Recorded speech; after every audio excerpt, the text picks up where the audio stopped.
একসাথে 3 লোক বসতে পেরে গেছি। এই দেখো বিয়ে বাড়ি যাওয়ার পর আমার সাথে এটা হবে আমি কোনোদিনও ভাবতেও পারিনি। মানে এই প্রথম বিয়ে বাড়িতে এরকম হলো। So hello everyone, welcome to my mini blog. আশা করি তোমরা সবাই ভালো আছো, সবাই খুবই ভালো থাকো। তো এই দেখো আমি সকাল সকাল ঘুম থেকে উঠে পর ওয়েদার দেখছি, মানে এতটাই ঠান্ডা দিচ্ছে বলার কিছুই নেই। আর এখান থেকেও পায়রাগুলো কি সুন্দর একসাথে জুটি হয়ে বসে আছে। সো এই ফোনটা পড়তে পড়তে বাঁচে গেল। আর সত্যি বলছি আমার এতটাই চলো নিচে যাই, ফ্রেশটা হয়ে আসি। সো আমি চান করে চলে এসেছি আর আমি লাগাচ্ছি একটা কন্ডিশনার। তো তোমরা কোন কন্ডিশনার ইউজ করো অবশ্যই কমেন্ট করে জানাবে। সো আমাকে অনেক লোক বলে কি তুই ঠিকঠাক উচ্চারণ করতে পারিনি, ভয়েসটা ভালো দিতে পারিসনি। তো তোমরা যদি এরকমটা ভাবো তার জন্য সরি, আর এরকমটা লাগে তার জন্য সরি। কারণ হচ্ছে আমি যখন ভয়েসটা দিচ্ছি বা দিই তখন না আমার অনেকটা নার্ভাস লাগে, সত্যি বলছি।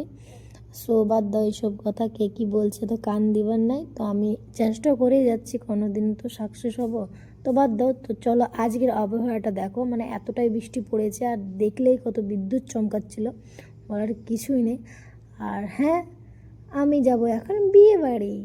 তো এই দেখো আমি টপটা ফাইনালি পরে নিয়েছি। আর টপটা আমার ভিজলো কেন জানো, আমি জল খেতে যাই আমার টপটা ভিজে গেল।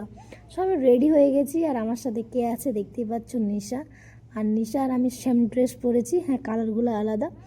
তো হঠাৎ করে বিয়ে বাড়ির নিমন্ত্রণ এসেছে বিয়ে বাড়ির 1-2 দিন আগে। যাই হোক এরকমই হয় আমাদের বান্ধবীর মধ্যে, গ্রামের যে বিয়ে বাড়িগুলো হয় বান্ধবীগুলো হয় এরকমই হয়। তো সবাই দেখছো দল বেঁধে যাচ্ছি আমরা। সো রেডিটা অন্ধকারে হয়েছি, বিশ্বাস করবে না কারেন্ট ছিল না আমাদের, একদমই কারেন্ট ছিল না। দুজন অন্ধকারেই তোমার মেকআপ করেছি, রেডি হয়েছি। তো কেমন হয়েছে অবশ্যই কমেন্ট করে জানাবে। আর ফাইনালি আমরা বিয়ে বাড়ি পৌঁছে গেলাম। এইটা হচ্ছে বিয়ে বাড়ি, দেখছো বৃষ্টি পড়েই যাচ্ছে। এরকম দিনে বিয়ে করাটা সত্যি অনেকটা কষ্টের ব্যাপার, অনেকটা বিরক্তির ব্যাপার। তো এইখানে এসে পর যেটা দেখলাম আমি, মানে এত ভিড় আমি লাইফে মানে দেখিনি বিয়ে বাড়িতে অন্তত। এই যে তোমার ফ্রেন্ডস লাইন হচ্ছে, কার্ড দিচ্ছিল, এই দেখো আমরা এখানে লাইন দিয়ে স্টেজে উঠছিলাম। তাই বলছিলাম আমি। সো ফার্স্ট টাইম স্টেজে ওঠার জন্য লাইন দিয়েছি, এমনকি খাওয়ার জন্য তো প্রতিবার লাইন দিতে হয়।